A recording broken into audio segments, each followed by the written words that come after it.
I inaccurately graded these comic books, so I'm curious to see what CGC thinks.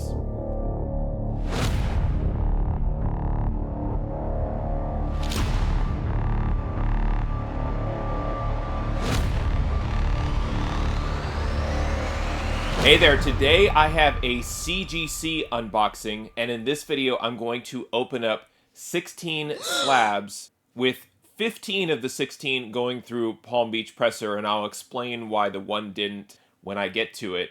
But my big takeaway from this one that I'm interested in seeing is that I believe that a lot of these books were inaccurately graded by me. There's one specifically that was called out by Palm Beach Presser, and after reviewing his assessment of my submission, which includes grader notes and his estimated grade that the book should receive from CGC, I kind of feel like I may have overgraded the majority of these, so I'm interested to kind of see how these turn out and kind of compare what I originally graded the book with Palm Beach's estimated grade, and then obviously the final grade that CGC delivered. Now, as I mentioned, I sent all these books through Palm Beach Presser. You can find them at palmbeachpresser.com. I highly recommend, if you're interested in getting your books pressed, to reach out to Ron directly for more details. Now, as always, I haven't looked at the grades beforehand, so you're going to see them a moment before I do. But I have a lot of books to get through, so let's get going.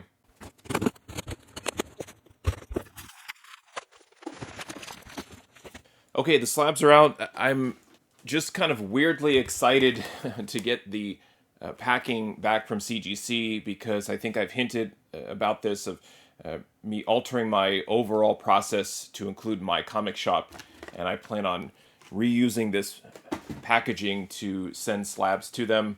I am kind of a hoarder when it comes to packing materials. It's something that I'm oddly interested in, as it's a weird dependency of this hobby, sort of like an umpire in baseball. It's just, you don't want to talk about it, but you kind of need it for the game. And I need a really effective, strong packing materials to send books around. So I'm going to put that aside and save that, because I do know with 16 slabs coming back to me, I can use that exact packing material to safely send 16 slabs out all at once. But you're here for the books and the grades, and so am I. And I want to start off with that first book that did not get pressed by Palm Beach Presser. And that book is Batman the Killing Joke from 1988. It's the famous Alan Moore, Brian Bolland one-shot. This book had a number of printings, different color elements around the text on the front. This is the first print. It's a one-shot. And I didn't want Ron to press this one for a couple of reasons. One, I thought it was really close on its own. And secondly, it didn't, to me, warrant a pre-screen, because I felt like with my ability to screen this book, it landed somewhere in at least a 9496, and wanted to include it. And I don't have really any submissions queued that are going straight to CGC without pressing that are not going to be part of a 9.8 pre-screen. So anyway, this was just a favor that I asked Ron, could you please include this in the stack and just forward it on? And of course, he obliged and went ahead and set it through. So I don't have any grader notes other than my original grade estimate of around a 9.6, possibly a 9.8. But let's see which grade CGC ultimately gave Batman the Killing Joke. All right, and so the 9.8 white pages on this one. Awesome. Really love this. It's a great display piece. Just an awesome Brian Bolland cover. I also love photography, so having him hold the camera is pretty cool, pretty neat. And even though Palm Beach didn't press this one, I do appreciate him handling the book and ultimately forwarding it on to CGC on my behalf. So that's super awesome. Love picking that original first print up in a 9.8. All right, now let's get to these books that were pressed by Palm Beach Presser, and we're going to start with Amazing Spider-Man number 305. This is from 1988, part of the Todd McFarlane run of Amazing Spider-Man, where he had roughly a 3-year run, beginning with ASM 298, of course, 298 through 300, those critical, super fun key issues where Venom was introduced. And I pick up a lot of these McFarlane books just because they're plentiful, but easy to find, minimal investment, and valuable in a 9.8. Now, Palm Beach noted on this one, light tanning at edges on the back cover. I originally graded this as a 9.2. His grade is a 9.8 possible, and ASM 305 got a 9.8. Now, interesting. So his notes said that there are light tanning at the edges of the back cover, and this actually got off-white pages. So not off-white to white, and off-white. So that's a couple of page quality designations down. So I'll have to think about what I want to do with this long term. I don't know if I'm really going to have time to go all out for a full Todd McFarlane Amazing Spider-Man run in a 9.8. I do have a number of them. My 300 is a 9.6, and that's my original copy with my Cool Ranch Dorito fingerprints on the back, as noted by the official CGC grader notes, and I love that, so I don't plan on really upgrading that one. But I'm not a fan of those lesser page quality designations, but it did get a 9.8. So thank you, Ron, for your work already on that one. And we move on to the next book, which is Moon Knight #1. This is from 2014, and this is the second print. And these late printings, you can tell right away by the color at the bottom and the top corner of the book behind the issue number, where the first print is red, the second print is blue, and I believe the third print is green. And some of these late printings, there are late printing collectors, the values do kind of pop. And another reason I sent this in, because I did think it had a chance at a 9.8 after it was pressed by Palm Beach, but I also need to find books that I don't like. And what I mean by that is I need to start being okay with collecting books and adding value to my collection that I may not want to keep long term to help potentially sell these types of books where I can reinvest in books that I do want to keep. And I'm trying to get better at that. And I think that this is a pretty good example of one of those books where I'm just not a fan of the late printing, but I am a fan of value, and I do understand that these late printings are collectible, particularly around this year of the mid-2010s. Some of those late printings are a lot more scarce than you'd think. Now, I originally graded this one a 9.4. Palm Beach did not provide any notes on this other than 9.8 probable, and it got a 9.8. Very cool. It is the second print. As I said, the color also down here in the corner, it's designated second printing. So this one's really easy to see. And a lot of these Marvel Now books, that's pretty much, it was a consistent way of Marvel putting out the late printings and putting that additional color designation on these variants. And it's always fun seeing these books come all the way back around getting the 9.8, as this one did, Moon Knight #1 from 2014. Okay, I don't want to jinx myself. That was 3 9.8s. I was nervous about overgrading this order, and I'm sensing a run of that, but let's try and stay positive with Defenders #49 from 1977. And I love this one because when the Moon Knight Disney Plus series was scheduled for release, I actually went back and read a lot of the original Moon Knight stories. And one of Moon Knight's early appearances was in Defenders. And he was part of this storyline where the Defenders battled the Zodiac, and really enjoyed it, and definitely see this book pop when I'm looking through back issues and I see these Defenders books with Moon Knight. Just takes me back to that time where I was anticipating the show and scrambling to read those early Moon Knight stories around his origin and the multiple personalities of Mark Spector. Now, this one I graded a 9.0, and I sent it to Palm Beach as I thought it had some potential for an upgrade, and he noted one small color break, light wear at spine corners, very small spot stain on the back cover near the top. Yeah, and I see that. I'm hoping that's color splash and will be sort of manufacturing related. But let's see, he gave it a 9.6 probable, and CGC gave it a 9.6. So Ron was spot on with his grade. This is another one off-white pages. So that's now 2 white pages and 2 off-white pages. And like I said, when I'm sort of prioritizing which books I want to keep and which books I want to move on from, I really don't like the lesser page quality. Not because I feel like it's not as collectible. I'm just worried in terms of the deterioration of comic books over time. Like any slab that would come back with a cream pages designation, I don't even want to risk keeping it for very long. Not like it's going to disintegrate into thin air within a year or anything. I just don't like thinking about the preservation of this paper long term of books from this era. And I'm just kind of giving it a once over. And I definitely can see a couple of, well, at least 3 significant color breaking ticks along the spine. And then I do see the spot stain or the oversplash of the ink. I think it's a really wonderful presentation of the book. The colors are strong, but I can see where there is some fading that has occurred with this one. This one's tough. The 9.6, I almost want to say it was overgraded by CGC. It feels a little bit more like a 9.2 or a 9.4. I'm also seeing a little bit of a crease just to the spine on the front cover. I don't know. The way that I grade books is I don't necessarily balance the defects, or I guess what's the negatives of the book with the positives to arrive at a grade.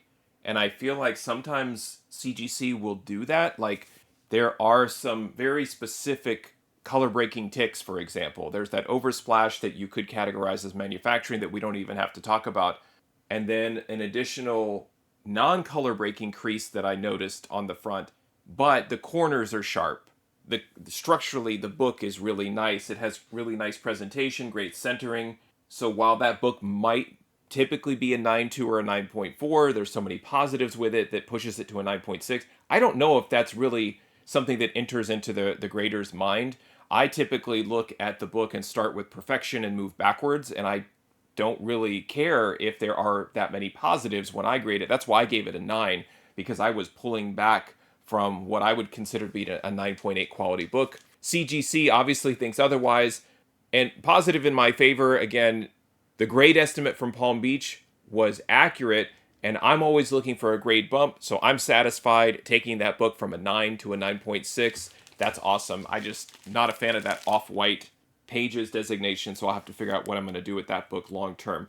Moving on, this is Uncanny X-Men number 248 from 1989. This book is significant because this is Jim Lee's official first work on the X-Men, where he went on a run in Uncanny X-Men and then ultimately started the adjectiveless X-Men with Chris Claremont and was on that book until he left for Image Comics. And this one I graded a 9.2. Palm Beach noted one small color break, light blunt with minor color loss at the top of the spine corner, and he gave it a 9.6 tilde.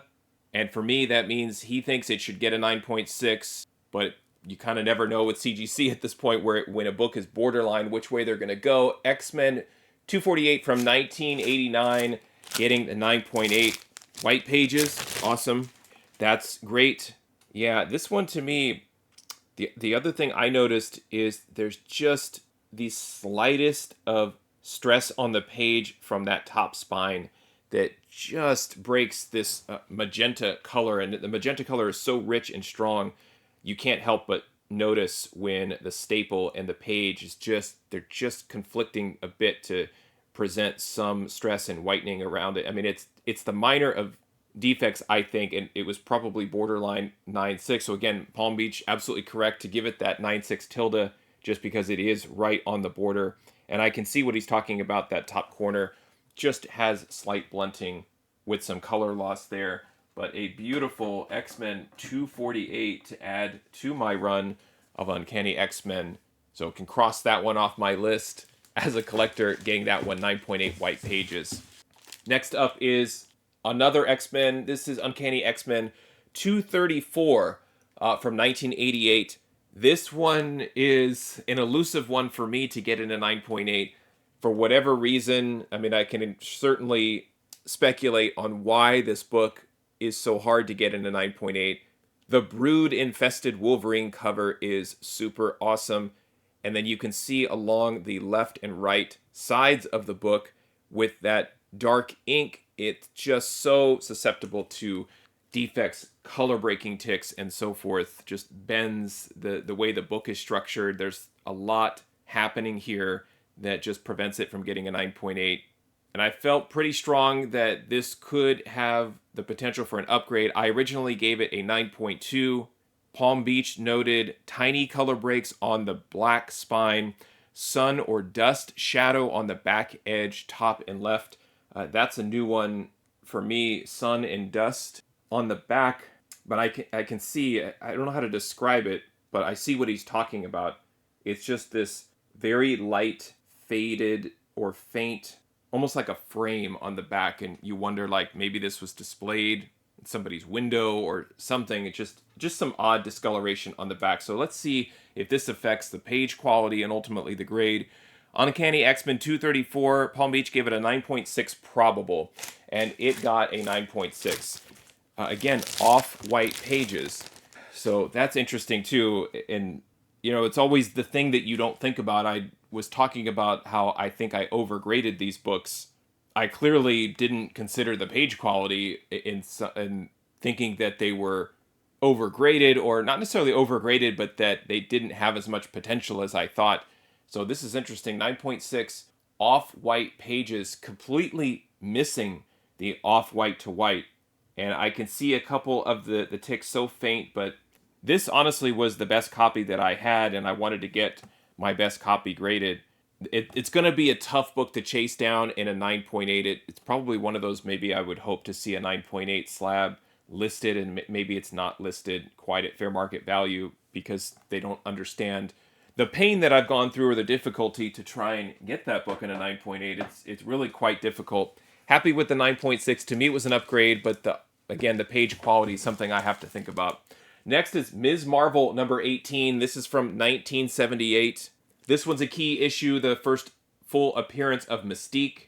Part of a small handful of significant X-Men first appearances where the characters didn't actually appear in an X-Men proper title. I had this book raw graded as a 9.0 that could be improved with a clean and press, so I sent it to Palm Beach Presser, and he received it, pressed it, and gave the notes that there's a color break at the center spine, and the spine corner wear with fibers are present, and he graded this book 9.4 tilde.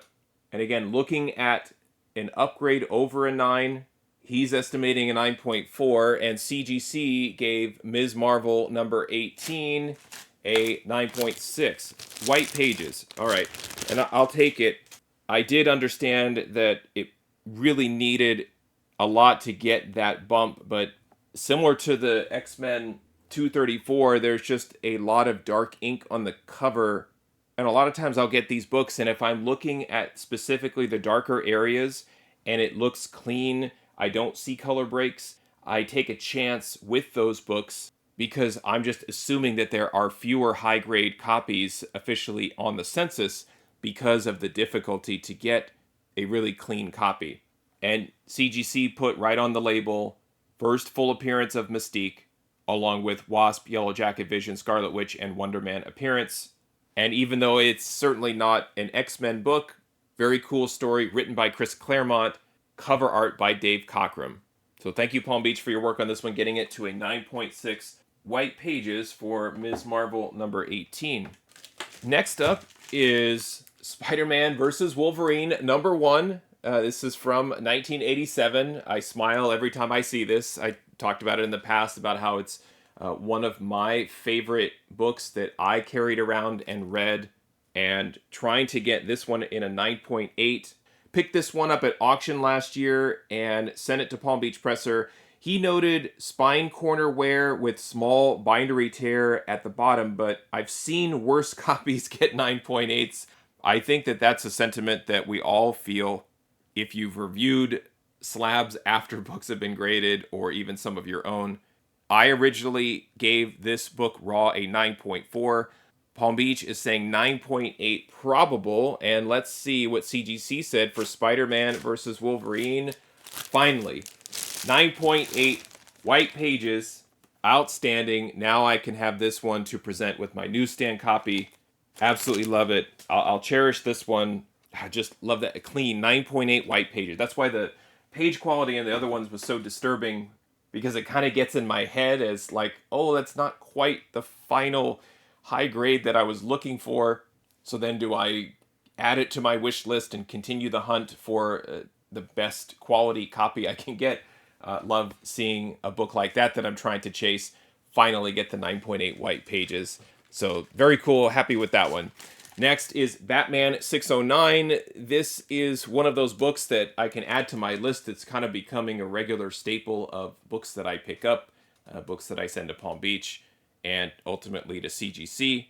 First appearance of Tommy Elliott, who, spoiler alert, ends up becoming Hush. This is part of the Hush storyline. The sequel to Hush is coming out this year, so I was scrambling to pick up a number of copies here, where this is the first issue between creative team of Jim Lee and Jeff Loeb starting that epic Hush storyline. This is from 2003, and I had this book at a 9.4, had some pressable defects, sent it to Palm Beach. He provided no grader notes other than 9.8 probable, and CGC gave Batman 609 a 9.8 white pages, and the cycle continues in a positive way. That's awesome. A 9.8 on Batman 609.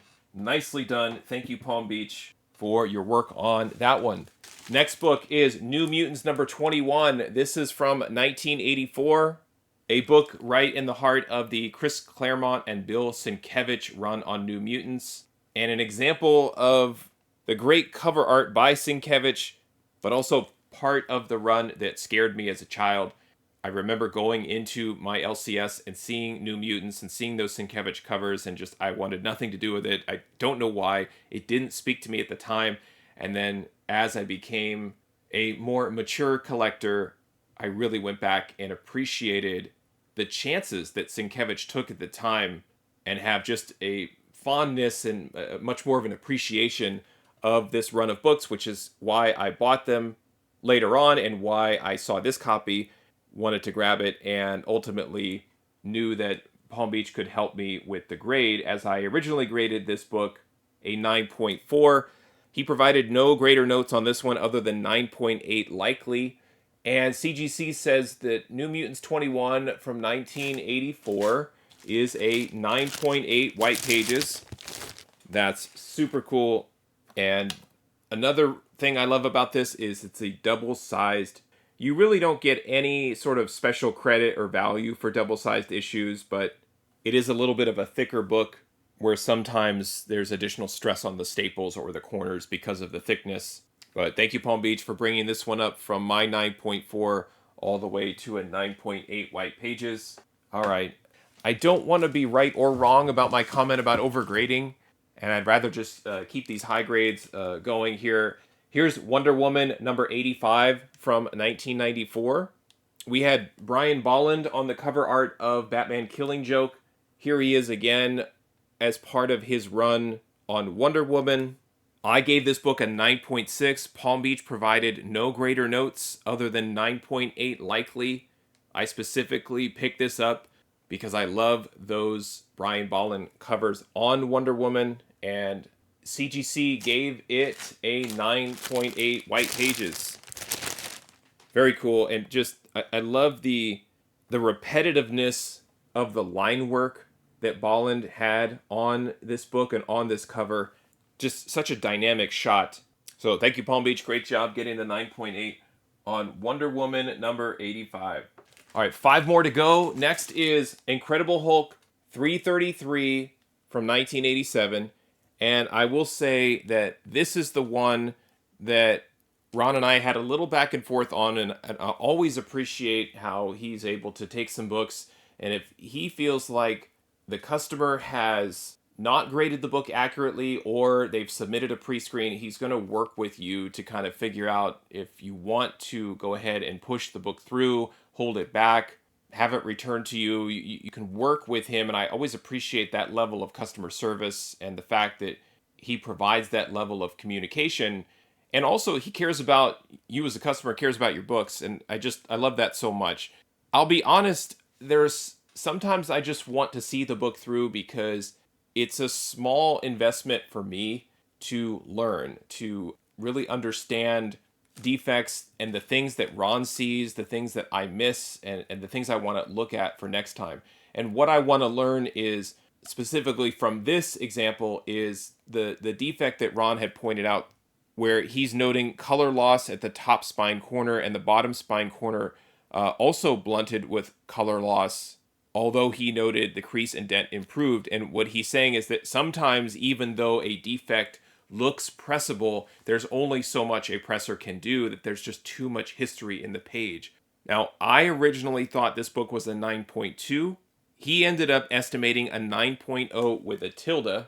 The reason I picked this book up originally is this has interior art by Todd McFarlane. And the other interesting thing to me always with this book is I always think that he did the cover just because the cover is very McFarlane-esque. I have it at a 9.2, Ron has it as a 9.0, and CGC has Incredible Hulk 333 as a 9.6 white pages. So I think we're all kind of wrong and right at the same time. I definitely see the color loss on the corner, and he's also talking about the bottom being blunted, and I do see that, but honestly, I think that the work that Ron did got, I was going to say all of it out. I mean, from my point of view, it's hard to tell, and I definitely, it's not perfectly at a 90-degree angle. There is some rounding there, but the spine looks really, really nice. And back to my earlier comment, it's almost the balance of the top and bottom corner being slightly rounded with color loss, but the rest of the book looking nice. So you're probably thinking of like a 9.2-ish, 9.4 max, but with everything else positive about the book, they end up giving it a 9.6. I'm literally speculating. You can see the color loss more on this back corner here. Right there at the top, you can see it.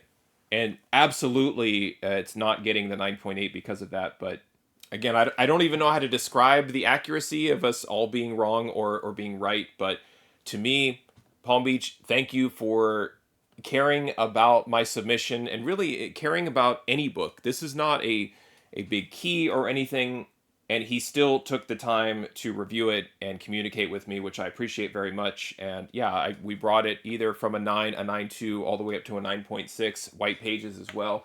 So very pleased with that. So that was the official call out of an overgraded situation where Ron just made note that he thought that I gave the book a higher grade and also wanted to just kind of set expectations, like don't get your hopes too high with that one. The next one, Crisis on Infinite Earths, #1. This is part of my goal to get the Crisis on Infinite Earths complete miniseries in a 9.8. A fantastic wraparound cover by George Perez. I thought this was a really strong copy. I originally gave it raw a 9.4. Palm Beach Presser noted a tiny spot stain next to the trade at the right edge, and it's hard to identify, and he gave it a 9.8 probable, meaning it should get a 9.8 unless CGC dings us for that spot stain. But let's see, this book from 1985, Crisis #1, getting a 9.8 white pages, very cool. I think I'll just be eternally fascinated with these sort of all-universe crossovers like Secret Wars, Crisis, and also the amount of backstory that led to Crisis. At one point, I had a full, complete end-to-end checklist of any sort of Crisis tie-in, and I started buying those books, and I have a short box of just Crisis-related DC books. And my goal was to complete them all in order and then start reading the raw books in order. This is before digital comics, but would like to document that at some point and maybe start that up again, and also display a full run of Crisis, the complete miniseries, in a 9.8. But just tremendous. I could stare at this George Perez artwork all day long, but we'll put it aside and move on. We've got 3 slabs left, and the next one is Doctor Strange #6 from 1975. And this is going to be an interesting one. This just missed the cutoff for vintage. CGC, even though it's year after year, they don't update it. They designate vintage as pre-1975. This one being February 1975 on the label. I was able to submit this at the modern tier level for a lot less. And I originally gave this book raw a 9.0.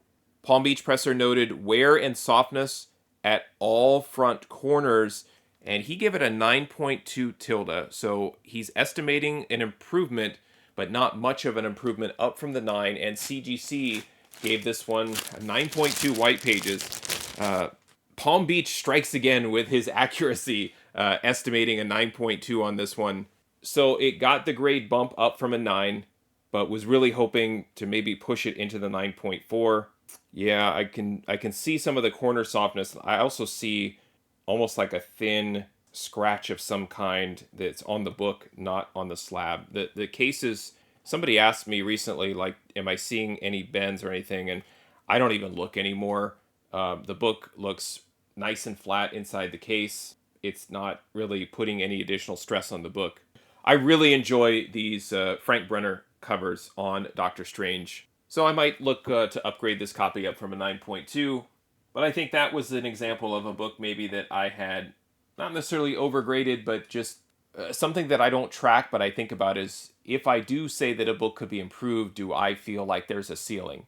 You know, a book with a number of color breaking defects that might benefit from a press may go from a 9 to 9.2 like that book, whereas others that have maybe some non-color breaking creases, some basic pressable defects, if I look at the creases and the sum of those defects make the raw grade a 9 or a 9.2, obviously then the ceiling could be 9.8. I don't really track that per se, but it is something I'm thinking about because maybe if I knew that the ceiling on that book was a 9.2, I wouldn't have gone through the trouble. But still, I felt like from 1975, definitely still a high-grade copy. It was worth it. Next is Masters of the Universe #1 from 1982. Man, you're taking me back. G.I. Joe, Transformers, Mask, He-Man. That was me. It was toys, cartoons, comics. I mean, just that was me as a kid. That was my way to escape. It's what I did when I got home from school, after I did my homework, of course. And man, just thinking of those times and reminiscing brings me joy. It makes me sad, you know, as I get older and I think of my kids getting older and all of those things. You know, a book like this is just, it gives me that nostalgic feeling of time traveling back to those times where I can remember vividly sitting in my room with the Castle Grayskull playset and all of that. I even had like a slime playset where you pour slime on the He-Man characters and then you got slime everywhere and had to clean it up. But this is a comic book, not a toy. This is from 1982. I remember picking this up at auction and thinking this was a really strong copy. I had graded it raw in a 9.2 but thought it had a lot of potential. Palm Beach noted a small color break at the center of the spine. He gave it a 9.6/9.8. He couldn't decide. CGC decided to give this book, Masters of the Universe #1, 9.8, white pages. Wow. Thank you very much, Ron. I definitely can see the color breaking tick in the center. Clearly, that wasn't enough. It's a beautiful book. Really strong edges, corners, color presentation. George Tuska, Dick Giordano on the cover art. The first full comic devoted to, quote, Masters of the Universe based on the Mattel action figures. So the very first He-Man Masters of the Universe comic book, DC Comics, white pages, 9.8.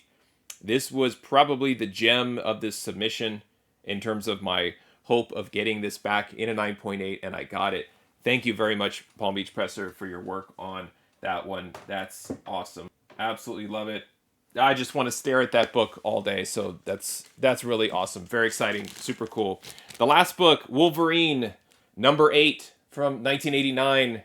I went on a run of picking this book up from Mile High Comics and at auction from Infinity Comics, and it was one of those where I was just kind of, I don't want to say desperate, but certainly this was a book that I was targeting. I really was hungry for a 9.8. I ended up getting a 9.8 copy. And this was an additional copy that I had picked up, sort of hedging my bets just in case that one didn't come back as a 9.8. And then when I reviewed this, I thought this was also a 9.8 candidate. Super fun cover here. Wolverine as Patch, Hulk as Joe Fixit, solid blue background, John Buscema on cover art.